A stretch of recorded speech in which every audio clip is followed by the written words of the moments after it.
Hello friends, welcome again. Last lecture में हमने components of ecosystem पढ़े थे। आज हम फंक्शंस ऑफ इकोसिस्टम देखेंगे। आपकी एनसीईआरटी पे 4 मेजर फंक्शंस दिए हैं, जिसमें प्रोडक्टिविटी का जिक्र है, डीकम्पोजिशन, एनर्जी फ्लो।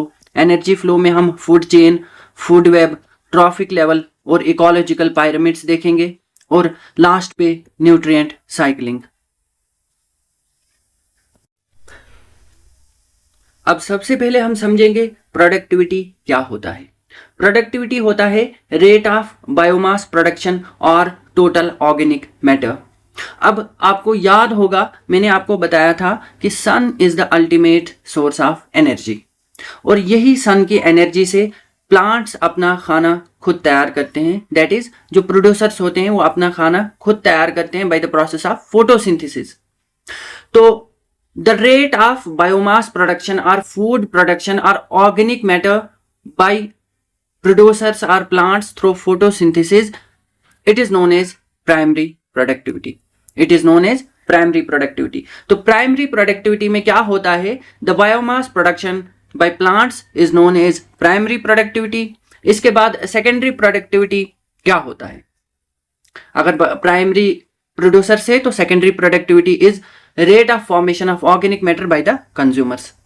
अब आपको एक एग्जांपल मैं देता हूं। प्राइमरी प्रोडक्टिविटी प्रोड्यूसर्स हैं, प्रोड्यूसर्स फूड तैयार करते हैं, ये ऑर्गेनिक मैटर है। सेकेंडरी प्रोडक्टिविटी में कंज्यूमर्स तो अपना फूड तैयार नहीं करते, तो इनका क्या?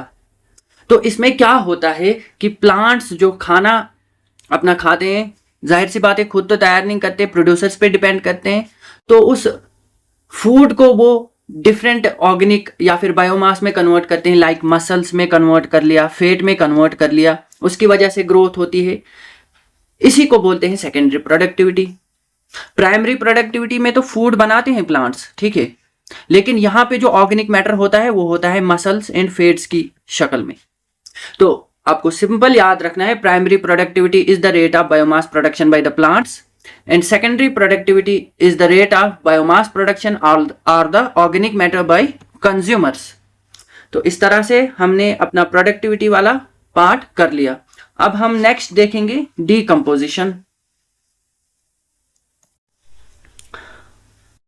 अब जो सेकंड हेडिंग है आपके फंक्शंस ऑफ इकोसिस्टम में, दैट इज डीकम्पोजिशन।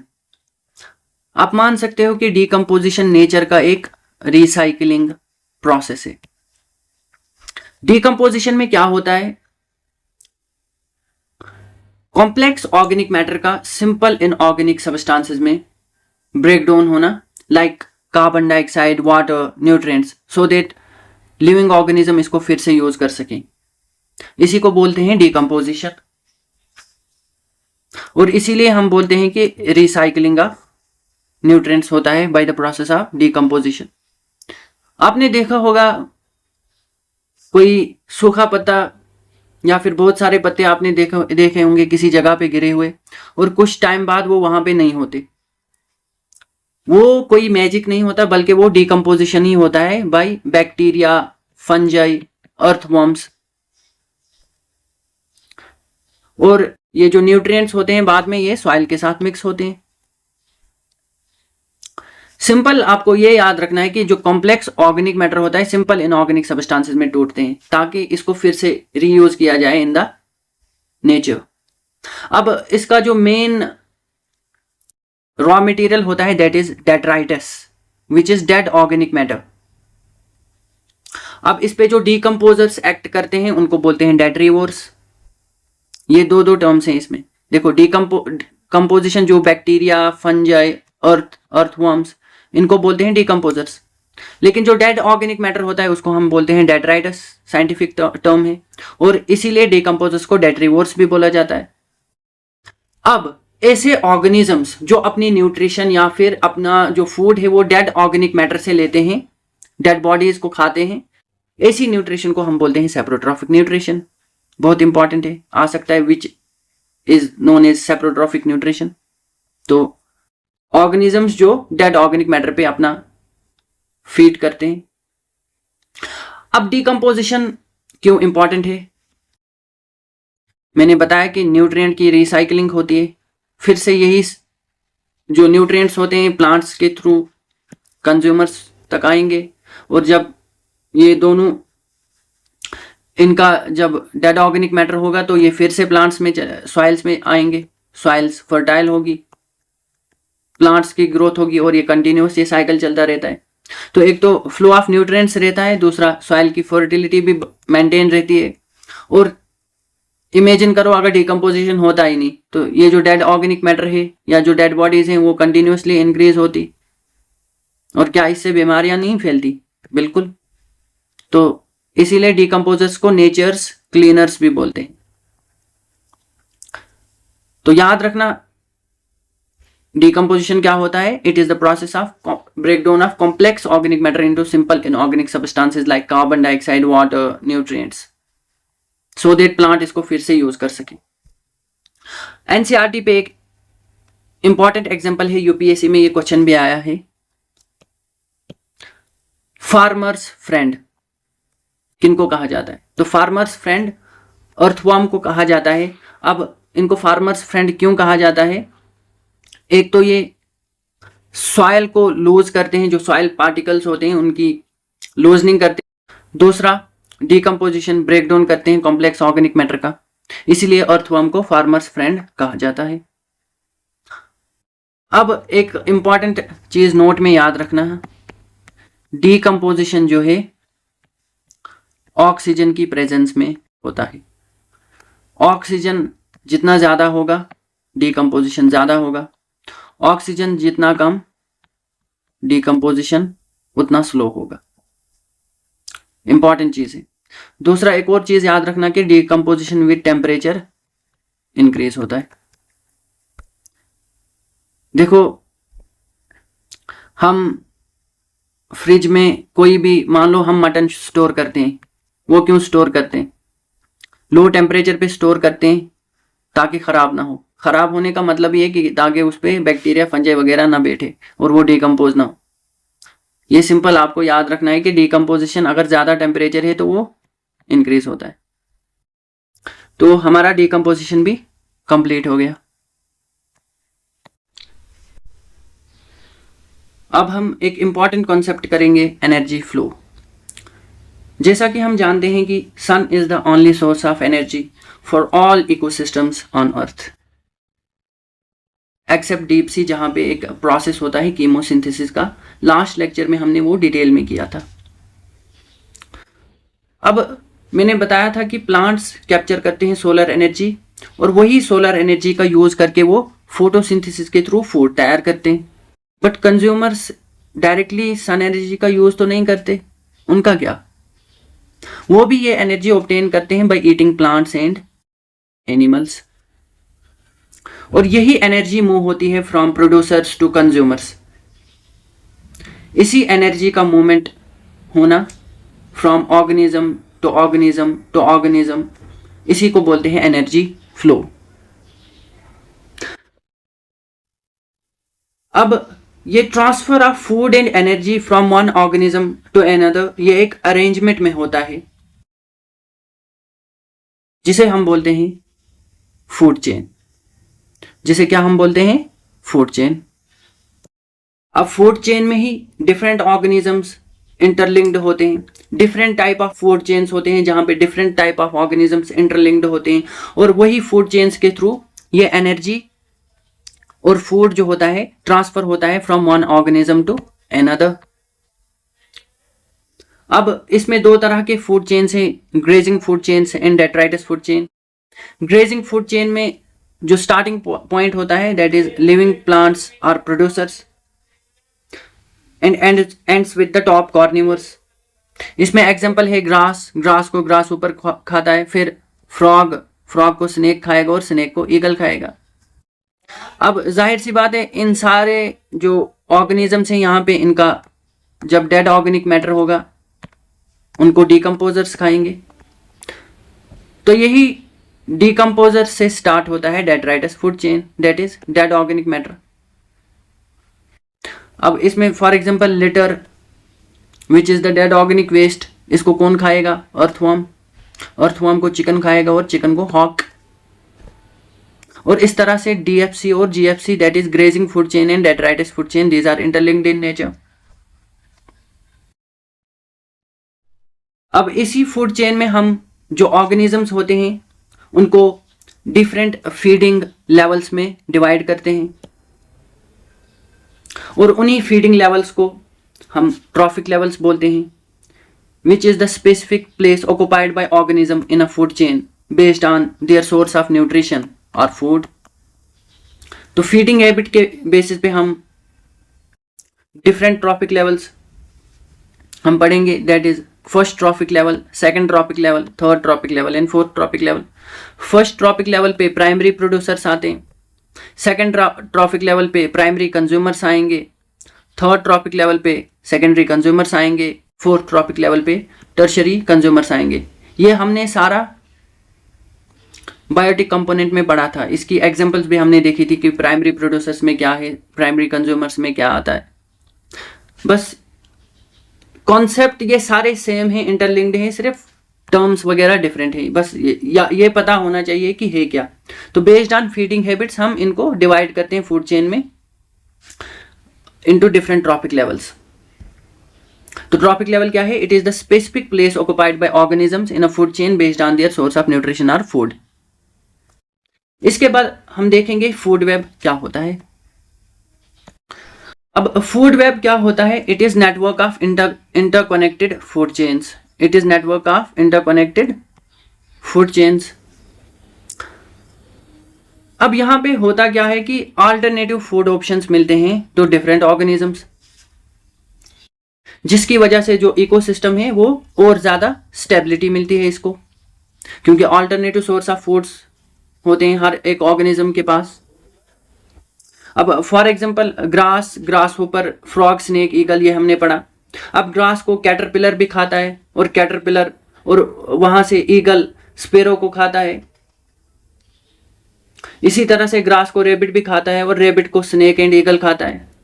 तो इस तरह से डिफरेंट इंटरलिंक्ड ऑर्गेनिजम्स होते हैं यहाँ पे। तो फूड वेब क्या होता है? It is the interconnected food chains. बस इतना याद रखना है आपको। अब इसी एनर्जी फ्लो में आपको एक चीज याद रखनी है, दैट इज द 10% लॉ। अब 10% लिंडेमैन्स लॉ ये क्या कहता है कि सिर्फ 10% एनर्जी ही ट्रांसफर होती है from one trophic level to the another trophic level. For example primary producers, उनके पास अगर 100% एनर्जी है, सन से जो एनर्जी होगी वो हम इसको 100% मानेंगे। फिर जो कंज्यूमर्स आएंगे उनको सिर्फ 10% ही एनर्जी मिलेगी, और लेटर ऑन जो सेकेंडरी कंज्यूमर्स होंगे उनको सिर्फ 1% एनर्जी मिलेगी। ओनली 10% वो आगे मूव होती है। यही है 10% लिंडेमैन्स लॉ। और रिमेनिंग जो 90% है वो in the form of respiration, movement, ये सारी चीजों में लॉस्ट हो जाते हैं, in the form of heat. इसीलिए जो पायरामिड ऑफ एनर्जी बनेगा वो हमेशा it will be always upright. यही 10% लॉ की वजह से कि सिर्फ 10% एनर्जी फ्लो होती है from one trophic level to the next. अब हम देखेंगे कि इकोलॉजिकल पायरामिड्स क्या होते हैं। अब इकोलॉजिकल पायरामिड्स में क्या होता है कि जो डिफरेंट ट्रॉफिक लेवल्स होते हैं उनको हम ग्राफिकली रिप्रेजेंट करते हैं। So the graphical representation of trophic levels in terms of number, in terms of biomass, in terms of energy, it is known as ecological pyramids. अब इसमें सबसे पहले अभी हमने पढ़ा कि पायरामिड ऑफ एनर्जी हमेशा it will always be upright, क्योंकि यूनिडायरेक्शनल एक एनर्जी फ्लो होता है from producers to the consumers, और ओनली 10% लॉ फ्लो होती है from producers to the consumers. इसीलिए ये हमेशा अपराइट रहेगा। अपराइट का मतलब है कि प्रोड्यूसर्स के लेवल पे सबसे ज्यादा एनर्जी होगी, और जो टॉप कंज्यूमर्स होंगे वहां सबसे कम एनर्जी पहुंचेगी। It is the pyramid of energy. तो ये स्टेटमेंट एक बन सकता है कि pyramid of energy is always upright. तो हाँ, बिल्कुल सही है कि पायरामिड ऑफ एनर्जी हमेशा अपराइट होता है। इसके बाद आपको इसमें सिर्फ ज्यादा डीप जाने की जरूरत नहीं, सिर्फ याद रखना है कि किसमें इन्वर्टेड होगा और किसमें अपराइट होगा। तो पायरामिड ऑफ नंबर्स जो है, यहाँ पे आपको एक चीज याद रखनी है कि ग्रासलैंड्स एंड एक्वेटिक इकोसिस्टम में पायरामिड ऑफ नंबर जो है हमेशा अपराइट रहेगा। अब ऐसा क्यों होता है? मान लो आप ग्रासलैंड में सबसे पहले जो फर्स्ट ट्रॉपिक लेवल होगा, जो प्रोड्यूसर्स लेवल पे होंगे वो ग्रास होंगे, वो सबसे ज्यादा होते हैं। अब ग्रास को ग्रास ऊपर खाएगा, वो मान लो आप अगर ग्रास आपके 10,000 थे, 10,000 पत्ते थे, तो यहाँ पे ग्रास ऊपर आप मान लो 1000। ग्रास ऊपर को फ्रॉग खाता है तो वो मान लो 500 के करीब। तो इसी वजह से जो टॉप यहाँ पे ईगल मान लो, फिर जो टॉप पे था वो मान लो आप 50। इसीलिए यहाँ पे जो पायरामिड ऑफ नंबर जो प्रोड्यूसर्स लेवल पे ज्यादा होता है और टॉप लेवल पे जो कंज्यूमर्स होते हैं वो कम होते हैं, इसीलिए ये अपराइट बनता है। और एक्वेटिक में भी जो प्रोड्यूसर्स लेवल पे फाइटोप्लैंक्टन्स होते हैं वो सबसे ज्यादा होते हैं। तो पायरामिड ऑफ नंबर अपराइट कहाँ पे होता है? ग्रासलैंड्स एंड एक्वेटिक इकोसिस्टम में। और इन्वर्टेड होता है in case of tree ecosystem में, जहाँ पे प्रोड्यूसर लेवल पे लार्ज ट्रीज होते हैं और लार्ज ट्रीज जो है यूजुअली कम होते हैं क्योंकि वो लार्ज इकोसिस्टम को सपोर्ट कर सकते हैं। पायरामिड ऑफ बायोमास में आपको एक चीज याद रखनी है कि जो ग्रासलैंड एंड फॉरेस्ट इकोसिस्टम होते हैं वहां पे ये अपराइट होता है। फॉरेस्ट मतलब tree ecosystem, grassland and forest या फिर ट्री इकोसिस्टम में ये पायरामिड ऑफ बायोमास अपराइट होगा और इन्वर्टेड होगा in case of aquatic ecosystem. बस इतना याद रखना कि पायरामिड ऑफ नंबर इन्वर्टेड होता है इन ट्री इकोसिस्टम और पायरामिड ऑफ बायोमास इन्वर्टेड होता है इन एक्वेटिक इकोसिस्टम। ठीक है, तो हमारा इकोलॉजिकल पायरामिड भी कंप्लीट हो गया। अब हम देखेंगे न्यूट्रिएंट साइकिल। दो इंपॉर्टेंट साइकिल्स हमने करने हैं, carbon cycle and phosphorus cycle, जो कि आपके एनसीईआरटी पे दिया है। अब न्यूट्रिएंट साइकिलिंग को हम एक और नाम से जानते हैं, that is biogeochemical cycles. Bio का मतलब होता है लिविंग, जियो का मतलब होता है नॉन लिविंग। तो it is the movement of nutrients through different components of ecosystem like biotic components which are the living components and abiotic components। अब मूवमेंट का होना जरूरी है क्योंकि ताकि इसको जो ऑर्गेनिजम्स हैं वही इसको यूज कर सकें। दो तरह के न्यूट्रिएंट साइकिलिंग है, गैसियस एंड सेडिमेंट्री। गैसियस में क्या होता है, जो मेन रिजर्वायर होता है वो एटमॉस्फेयर होता है। फॉर एग्जांपल आपका कार्बन साइकिल जो कि हम पढ़ेंगे। इसी तरह से आपका दूसरा होता है सेडिमेंट्री साइकिल, जिसका मेन रिजर्वायर होता है या फिर सोर्स होता है अर्थ क्रस्ट। और इसमें हम इंपॉर्टेंट साइकिल पढ़ेंगे, फास्फोरस साइकिल। सबसे पहले हम देखते हैं कार्बन साइकिल। अब देखो कार्बन साइकिल में हम देखेंगे कि कार्बन कहां कहां पे होता है। सबसे पहले अगर बात की जाए 49% जो ऑर्गेनिज्म का ड्राई वेट होता है वो कार्बन होता है। एटमॉस्फेयर में आपको लगता है एटमॉस्फेयर में सबसे ज्यादा कार्बन होगा? नहीं, सबसे ज्यादा जो कार्बन है वो डिसॉल्व्ड फॉर्म में मिलता है इन द ओशन, 71%। अर्थ की बात कर रहा हूं, और सिर्फ 1% एटमॉस्फेयर में मिलता है। अब देखो कार्बन डाइऑक्साइड का एक इंपॉर्टेंट साइकिल होता है। किस तरह से साइकिल होता है? आपको पता है कि कार्बन डाइऑक्साइड से सबसे पहले रिलीज कहां कहां से होगा। देखो ह्यूमंस जब रेस्पिरेशन करते हैं तो ह्यूमंस कार्बन डाइऑक्साइड रिलीज करते हैं, ऑक्सीजन का इंटेक होता है, ये तो आपको पता ही होगा। डीकंपोजिशन में मैंने बोला था कि ऑक्सीजन यूज होता है, तो डीकंपोजिशन में भी कार्बन डाइऑक्साइड का रिलीज होता है। अब कार्बन डाइऑक्साइड यूज कौन करता है? प्लांट्स, फॉर फोटोसिंथेसिस, और ऑक्सीजन रिलीज करते हैं। तो यही इसका कार्बन का साइकिल है। इसमें ज़्यादा याद रखने की ज़रूरत नहीं, लेकिन ये इंपॉर्टेंट चीज़ याद रखना कि 71% जो ऑक्सीजन कार्बन डाइऑक्साइड है वो डिजॉल्व फॉर्म में मिलता है इन ओशंस, सिर्फ 1% एटमॉस्फेयर में मिलता है। और दूसरा जो ऑर्गेनिज्म का ड्राई वेट होता है उसमें 49% कार्बन मिलता है। इसके बाद हम फास्फोरस साइकिल देखेंगे। अब देखो दूसरा हमारा फास्फोरस साइकिल है। It is an example of sedimentary cycle, जिसका मेन रिजर्वायर रॉक्स होता है। अब रॉक्स की क्या होती है? वेदरिंग होती है, और फास्फोरस जो है वाटर सॉल्युबल है, और ये पानी के साथ इसकी लीचिंग होती है और ये सॉइल में चला जाता है।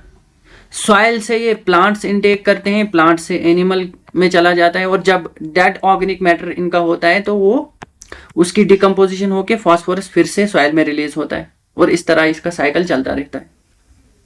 अब फास्फोरस कहाँ कहाँ पे पाया जाता है एनिमल्स में? फॉर एग्जांपल एक इम्पॉर्टेंट मटेरियल होता है इन सेल मेम्ब्रेन्स, आपके टीथ्स में, बोन्स में। फिर अगर हम आर्टिफिशियल सोर्सेज की बात करें लाइक डिटर्जेंट्स, फर्टिलाइजर्स, वहाँ पे भी फास्फोरस का यूज़ होता है। एडवाइस आप दे सकते हैं। मिलते हैं नेक्स्ट लेक्चर में। Thank you for watching.